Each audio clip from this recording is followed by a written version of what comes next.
All right. Hello, and welcome to episode 19 of The Next Tour. I'm Ian, And I'm Andia. and we are joined by Mr. Dedrick Curtis today to talk about transition and education using post 9/11 GI Bill benefits. So, Andia, would you please introduce our esteemed guest?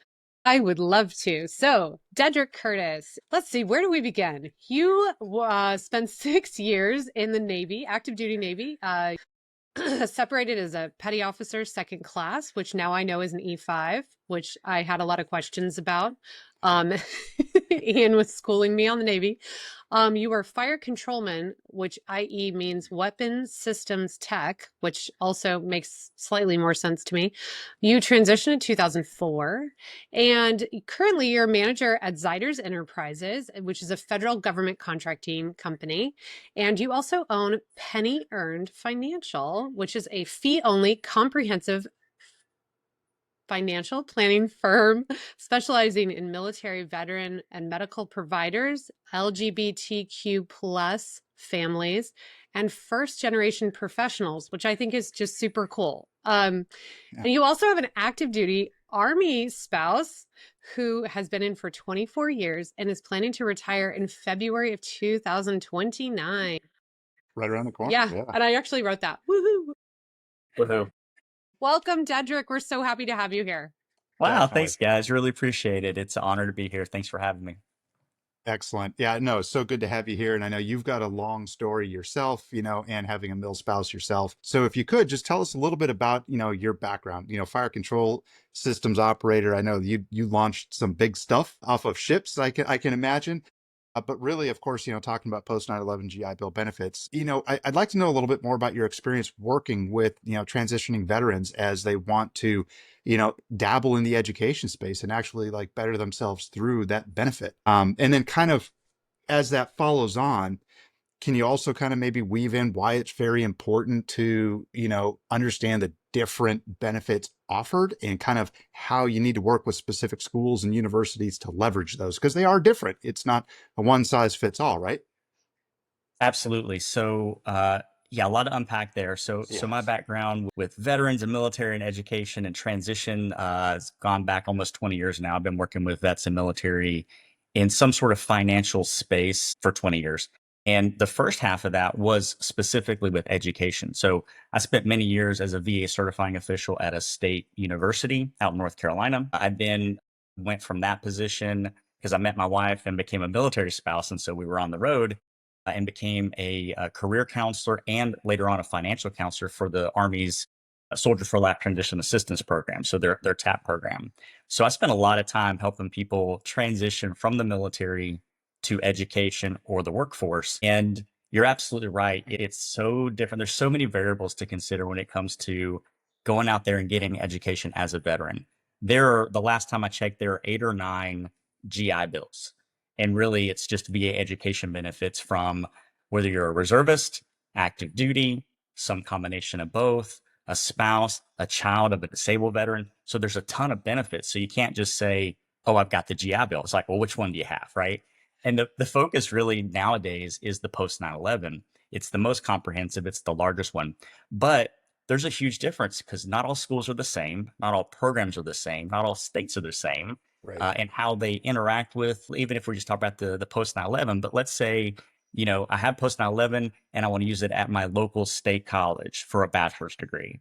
Well, that's going to look different than if I have the Montgomery GI Bill and I want to pursue a different degree at a private school across the country, or I'm a child of a disabled veteran. I want to use my DEA benefits to go to vocational school, right? So those are just some basic examples of the stuff that I've seen over the years that just kind of blow people's minds when they start to really get into it and see what they need to do and how to best optimize their benefits for what they want to do. Yeah, and you hit on so many key aspects of just the complexities that are there.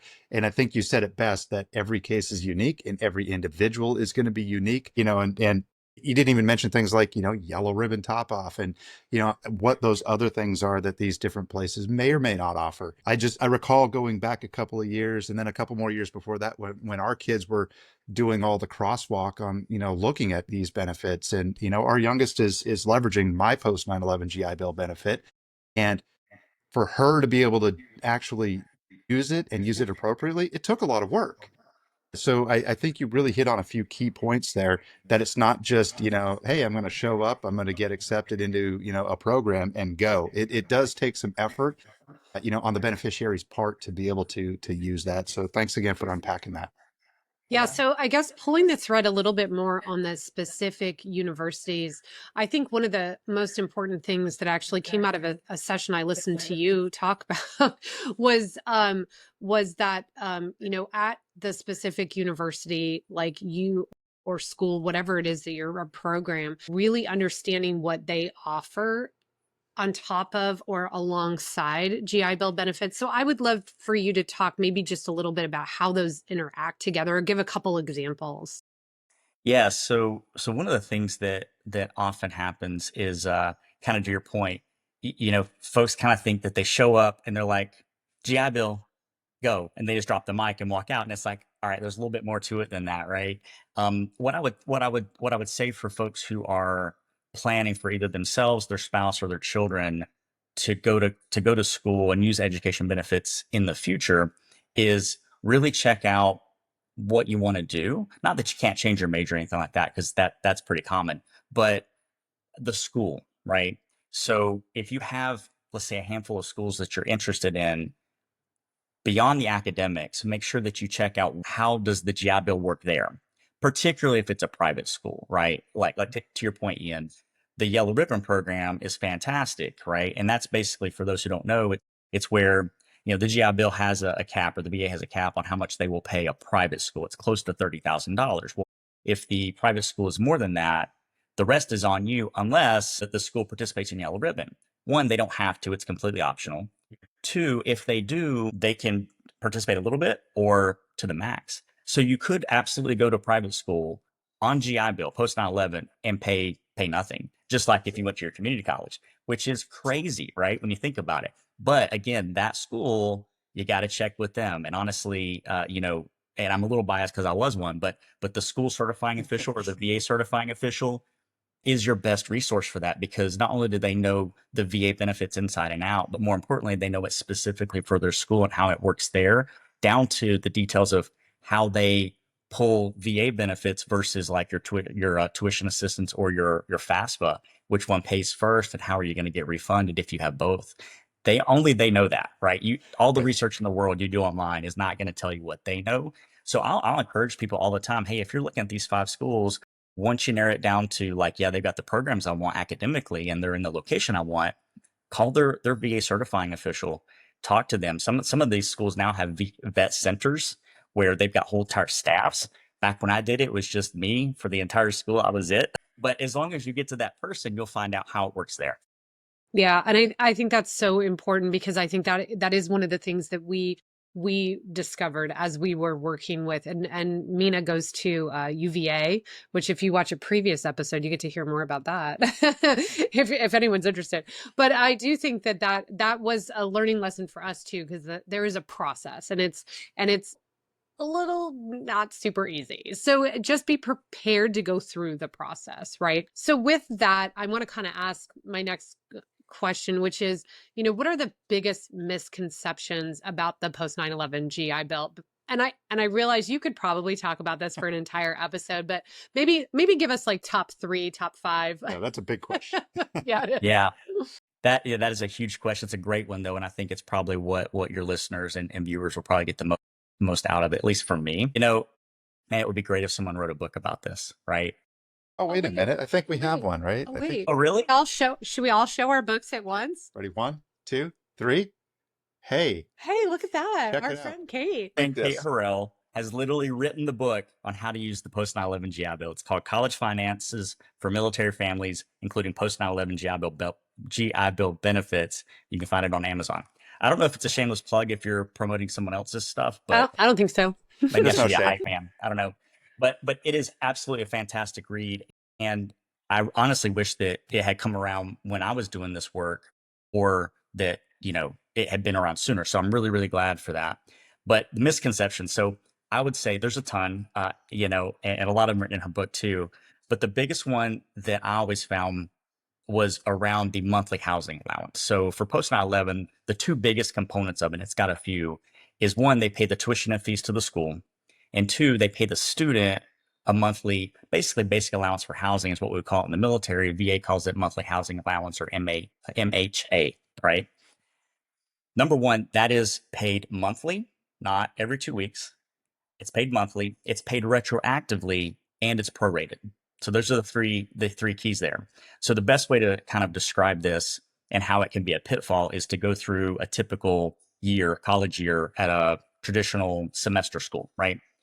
Fall semester starts mid-August and goes to mid-December. Spring semester, roughly mid-January to mid-May. You got 3 months off for summer, and you got about 3 to 4 weeks off for winter holidays. New student comes in, they start classes, they're super excited, especially if they're brand new freshmen. They start classes in August. By that point, they should know that they're going to get paid at the beginning of September. What they often fail to realize is that it's not going to be a full check because they started classes mid-August. It's going to be about a half a deposit that they're expecting. Bummer, right? Well, now we fast forward to October, November, December. Awesome. Now we're rolling. We've got full payments. Here's where the tricky part. Holidays, the break between fall and spring. Our payment that we get beginning of January is going to be about a half a payment again for half our time in December. Then right behind that, our first payment in February, going to be another half payment because we were only in classes for half of January. So that double half payment, especially if you're an adult student that maybe is transitioned out, you know what living life is like and paying bills, that can be really tough if you're relying on those monies to pay rent, pay mortgage, pay bills, and that kind of thing. So planning and budgeting is really, really key. Then the rest of that semester, you're good until we get to June. We get a half payment for the classes in May, and then no money at all in the summer. So a lot of people work full time. Now, there's a way to mitigate this, of course, and a lot of people do this. You take winter classes and you take summer classes. That's great in your freshman and sophomore year. But as you get further in your degree program, if we're talking about undergrad, those courses that are offered in those times are probably not going to work for what you need to graduate. So you might even need to change your strategy budget wise and money wise as you go through your college career from when you started. So again, a lot of planning, a lot of really intentional thought put into it, but there's some other things you can do as well. And that's kind of one of my other ones. The other misconception is that you can't get federal student aid when you use GI Bill, right? Your FAFSA. And that's completely wrong. Two main reasons for that. One, the money that the VA pays your school, right, for tuition and fees does not count as federal aid. That's an entitlement. Two, double whammy, that monthly housing allowance that you receive, and this applies for every other GI Bill or VA education benefit because the rest of them just pay the student, does not count as income. So the biggest thing on FAFSA is income and expected family contribution, right? Well, if you're an adult student particularly, you probably don't have any expected family contribution because you're an independent person. And if your only income is your monthly housing allowance, well, guess what your income is? It's zero. Well, guess what they're going to offer you? They're going to offer you a lot of financial aid, right? A lot of grants, a lot of loans. Now, of course, be careful with the loans, of course, but the grants and the scholarship take those all day. And so you can get those plus your tuition and fees paid to the school, plus your monthly housing allowance. And you can essentially be kind of paid to go to school. And all that really does is allow you to focus on school instead of having to worry about working multiple jobs to make ends meet and try to focus on school and not be really successful at either one of those. So those are my two top misconceptions. And if I've got time for one more, you said I could do three. I will throw in a third one, and that is that the post 9/11 GI Bill covers all your school costs. And that's not necessarily true. We talked about it a little bit before. Private school is very different than state university. But even at the state university, not all fees are required fees. The GI Bill covers tuition and required fees. So that parking pass that you feel like you need to make it to class, not a required fee.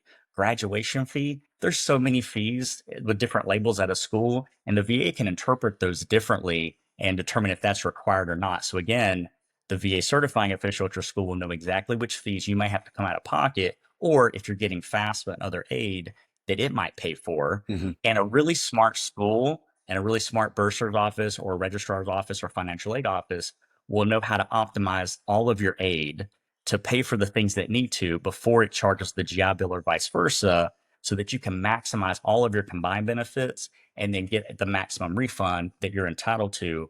That's a really good school, and that's what you really want. For sure. Wow. So I just wanted to say one quick thing, and because I feel like this really helped us out.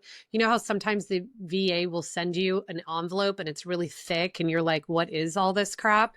So look at the one that you get about the GI Bill benefits, because when they send it for Mina every year, it has it listed by month, her exact benefit that she's getting for housing. And so I pop that into my worksheets, my budgeting worksheets, because guess what? I have budgeting worksheets. Oh, Of surprise, course you do. surprise. Right. And Fellow that does AFC. really help us keep track of when we're getting those. And I understand that, it's our daughter going to school and it's not, her income, but I do think absolutely read through. It's like on the back of the second page. So it's like almost like you're like, look at the first page and you kind of like go to file it or maybe shred it. I don't know what you're doing with your paperwork, but the VA does actually send you good information sometimes. And so read through that. That was my pro tip there. Yeah, Absolutely. definitely. Yeah, no, I really appreciate you unpacking all of that. And it brought back, a bunch of memories on like, yep, I remember that. I remember that. I remember that. And I think really the big key is, get to know your VA certifying official's office or the team of one in your case, right? As an aspiring student or a parent helping, a dependent go through that program, get to know that office. They're going to really be your keys to success. So kind of talking a little bit about dependence. Can you, quickly touch on like transferability and timing and why that is so important when considering use of the GI Bill benefit for a family member, all of that kind of good stuff. Because I know we've talked to, many folks. I've got many friends that, like, oh, I need to transfer this stuff, because maybe they, had children later in their career before, retirement or whatever. And there's timing impacts on all of that. So can you talk a little bit about that? Yeah, absolutely. It's a great question, and it's one that trips a lot of people up. For the listeners and viewers out there, transferability only applies to post 9/11 GI Bill. So again, those 7 or 8 other VA education benefits I was talking about, none of those are transferable. So post 9/11 transferability. Number one, you can transfer it to your spouse and any and all of your kids. You can divvy it up. Now, you only have finite amount of months of benefits, but you can divvy those up however you want to. But you're right, the timing is huge. The biggest thing I've ran into that is a misconception or a problem for folks is they didn't realize that they had to transfer it while they were still in the military, right? So that is without exception. You have to still be in the military to transfer your benefits, number one. Number two, you have to have served at least 6 years in the military to even be eligible to transfer it. And then when you transfer it, you have to agree to serve 4 more years. So you're committing for this transferability a minimum of 10 years of your life in the military. Well, if you're at year 2 and you can't even see yourself making it to year 4, just go ahead and scrap this idea entirely because it's not going to work. Okay. Use the GI Bill for you and move on about your day. So again, 6 years in, another 4 to commit. You can split it up, like I was saying, between any combination of spouse and children. The big thing is, again, you have to do the transfer while you're active, while you're in the military. As long as you transfer at least 1 month. So basically, they take your GI Bill and divvy it up into months as increments, right? You can't do partial months, but if you transfer at least 1 month to each and every dependent that you're thinking about them using, then you're good. You've kind of saved their place in the queue. Then when you get out, you can actually still control what goes where. You can't originate it, but you can move it around between people. So let's say you've got 3 kids, you give a month to each kid and the rest to your spouse. You then get out. You realize your spouse doesn't need it because he or she found another program to use. And then one kid's going to the military academy, they're good. So now you've only got 2 when you thought you had 4. Well, you can divvy those up evenly or move them around. If one's going to private school, maybe you would benefit more financially if you give more to them versus the other one's going to a community college, right? So you can divvy all that up and move it around after the fact, but you got to originate it while you're still active duty. Yep. Yeah. Yeah. And that matters. That matters a lot. I had a position when I was in uniform responding to constituent inquiries, from Congress and, Inspector General time when folks asking about this, like, hey, why can't I do this, that, and the other? And it's part of public law and it's part of, what Congress sets for the department to be able to do for those benefits, or the Department of Veterans Affairs specifically. It's not a DoD controlled thing, unfortunately. So yeah, it matters in timing. So make sure you understand all this before you take that uniform off, potentially lose that benefit for what you were planning on for the rest of your family. So, but great point on somebody being able to leverage it for themselves anyway. So that's a good thing. I do think it's interesting to point out too, or important to point out that the Garden Reserve works a little bit differently too. So I think without going into great detail, I think, definitely do the research on that. Talk to an education specialist, at your installation, read Kate's Read Kate's book. book. Yeah. But I do think and that was actually during your session at Mill Money Con where I learned a lot. Well, there was a gentleman in the audience that was talking about using his, and I learned so much just from the interaction between the two of you that I didn't know before. And then also, you do have the ability to start using that benefit when you're working on those last 4 years of that commitment. But if for some reason that's cut short, that can mean you're paying the government back. And so I would just say beware of these things, understand how they work. And I think, again, I've learned so much from you and from Kate in this arena and our own experience. But this is an important episode. It's something we really want others to really understand it all, because there are things in law that cannot be changed. Yeah. And we'll make sure that, for our viewers and listeners, we'll get you in touch with Dedrick as you want, and again, use the resources in our show notes and everything else. So, okay, kind of on that. So, yeah. So with that, I mean, I know this is kind of a loaded question. I want to say, what else do you want to share today? Because I feel like we could keep talking forever, but if there was one more thing you'd like to focus on or leave our listeners with, what would it be? Yeah, two quick things. One, online classes versus in person, very different. So especially in a post-COVID world where we just take for granted, like what we're doing right now, like Zoom and just distance education, it's been getting more popular over the years, but it got really popular during COVID. That is treated differently by the VA still. So what it comes down to is if all of your classes are online, you're not going to get the same monthly housing allowance that you think you're going to for that school. You're going to get half the national average, which is going to be roughly half of what you thought you were going to get, even if you're full time. Now, to mitigate that, have at least one class where you're in person if possible. That's kind of a hybrid schedule. Hybrid schedule, you're good to go. Really, what it comes down to is the VA needs to know that you're physically in that location for that zip code for that BAH or monthly housing allowance for them to be like, all right, they're not committing fraud, right? Right. So Yeah. that's the way to do that. Even if it's one credit hour that's in, butt in seat, you're good to go. So make sure you do that. And then the other thing is state benefits, right? Don't discount state benefits when you're planning for either your own education or that of a child. You think about states like Alabama and Texas, for example. Texas has the Hazelwood Act, which can kick in when GI Bill benefits are expired. Well, that opens up a ton of opportunities to go on for another degree or even graduate school. Alabama, similar thing. If you live there for a certain period of time after the military or even while you're in the military, there's a potential that your children can go to any state school there completely for free, which opens up a ton of opportunities again to either get more money back or to extend to other kids who maybe don't want to go to that state school, right? So you just have a lot of tools. And that's just two examples of two states. And there's tons of state benefits out there as well. So definitely don't sleep on those.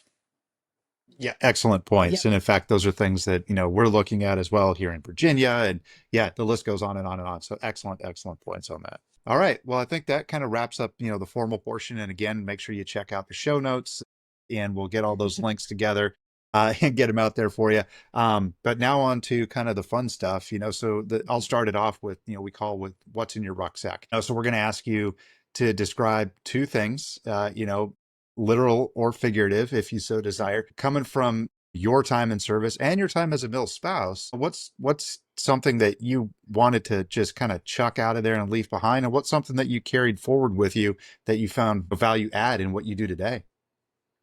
Yeah, it's a great question. I love this segment of the show. I think it's so creative and I always enjoy hearing what people have to say. So thanks for coming up with this. So in my rucksack, what I would absolutely take, and I thought about this, and I think this applies both to my military time and to my spouse time. I've been a spouse now longer than I was in the military, which seems crazy to me because for so long, a big part of my identity was being a Navy vet. And it still is, especially, taking shots at my Army wife when Army Navy game happens.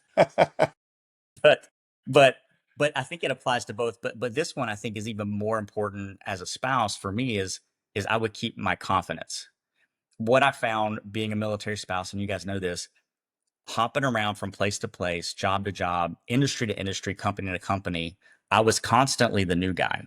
And being new at something is great. It's an opportunity to learn and grow. But when it's the constant, it gets really old being the new guy and not being competent at what you spend so much time during the day doing is your job. And what I found was I quickly kind of changed my mindset of like, I'm not the new guy and incompetent. I'm the new guy and learning. And guess what? At some point, all these different jobs are going to culminate, and I'm going to know so much more at the job that I really want to do and what I truly find passion in, that it's all going to be worth it. And that's what I do now when I help people in my financial planning practice. All those jobs I had, I pull things from them. And in doing that, like being a new person, getting your feet on the ground and becoming, competent at it, builds a ton of confidence. It lets you know that if you want to do it, you can do it. Like there's nothing you can't do. So I would definitely keep that. And then for leave, I would leave requests. I hate us having to put in a leave request to go on vacation, especially Oconus, where we're going on a cruise. I know you guys are big cruisers, and you've got to put in an Oconus packet for every place you're going. And then it's like, oh, well, you're going to this one country for a day. You're going to have to get all these vaccines, including you as the spouse. I'll be so glad to let that go. Absolutely. Those are so spot on. And both of those, I think, really describe a lot of how we feel. So excellent job. You got to be able to be comfortable being uncomfortable while you do this, you know, continued, change of perspective and change of everything else. But it builds a lot of resilience. And so there's that residual benefit there too. And I think it helps people really get over some of that imposter syndrome every time they get into something new, because you are capable, you are competent, and you're confident. And I really appreciate that answer in particular. Because I'll be honest with you, after taking off the uniform, that's exactly a lot of how I felt and still feel somewhat to this day as well, getting into something new and really being able to, have the wherewithal to say, what, this is exactly what it's meant to be, because all of those building blocks before set me up for here and now. So that's awesome. I gotta say, you definitely must have had that mindset change before I met you, because I just remember the first day I met you, you were just like, "Hey, I'm Dedrick, and and I know who you are, and let's go talk." And I was like, "Wow, this guy's great." I loved it. You like matched my energy, so I was like, "We're gonna be friends. I just know it." Absolutely. I love that. Okay, so now we are at our game portion, which is Two Truths and a Lie, military style. Our last guest was Daniel Kopp, who you actually know, which is also kind of fun, because now you get to maybe you'll have a little more insight on his three facts here. You're gonna have to decide which one is the lie. All right, here we go. Number one. In part of his career, he got to directly support every combatant command. 2, his call sign is 50. And 3, his favorite uniform was BDUs. Which is the lie?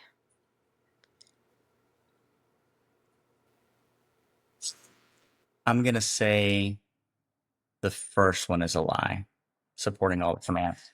You are incorrect. That one is actually true. So I feel like if you would have known his career field, you might have guessed this one. Well, So he has a call sign. So he wore a flight suit. His favorite uniform was not BDUs. it was his flight suit. It was his flight suit. So yeah, I feel like if you had more information, you might have got that one right. But that's okay. Good job. Thanks for playing. Now it's your turn. You're wrong, but good job. It's wrong. It's wrong, but you gave it a good solid try. Okay. This Dedrick, won't hurt my over confidence, to you. by the way. Yeah, good. I didn't think it would. So over to you. Your 3 facts will reveal on our next episode which one is the lie. All right. So my first fact is that I was T-boned by a car while road biking and woke up in the ER with just a few scratches. The second one is I used to work as a wedding DJ, and I was so popular in my local area that I had a wait list. And then my third is that I drove 1,300 miles from New York City to Fort Lauderdale in order to make it in time for a cruise when my flight was canceled at the last minute. Wow. Oh, Those are all great. And again, we're going to reveal what the answer is on our next episode.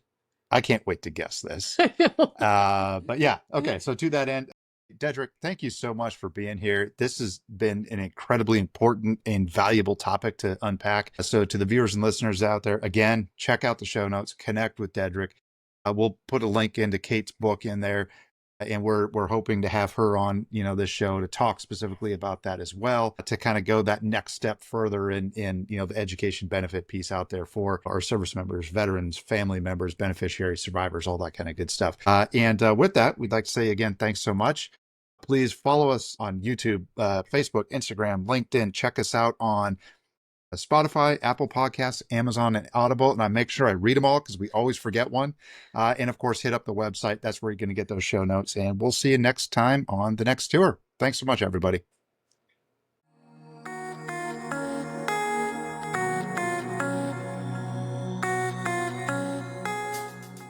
The views, opinions, and advice expressed by our guest on the next tour are their own and do not necessarily reflect the official policy or position of the podcast, Andia, or any affiliated organizations. While we strive to provide helpful and accurate information, this podcast is for informational purposes only. We encourage listeners to consult with professionals or conduct their own research before making any significant decisions related to military transition or post-service life. The content is intended as guidance and personal perspective, not as official advice.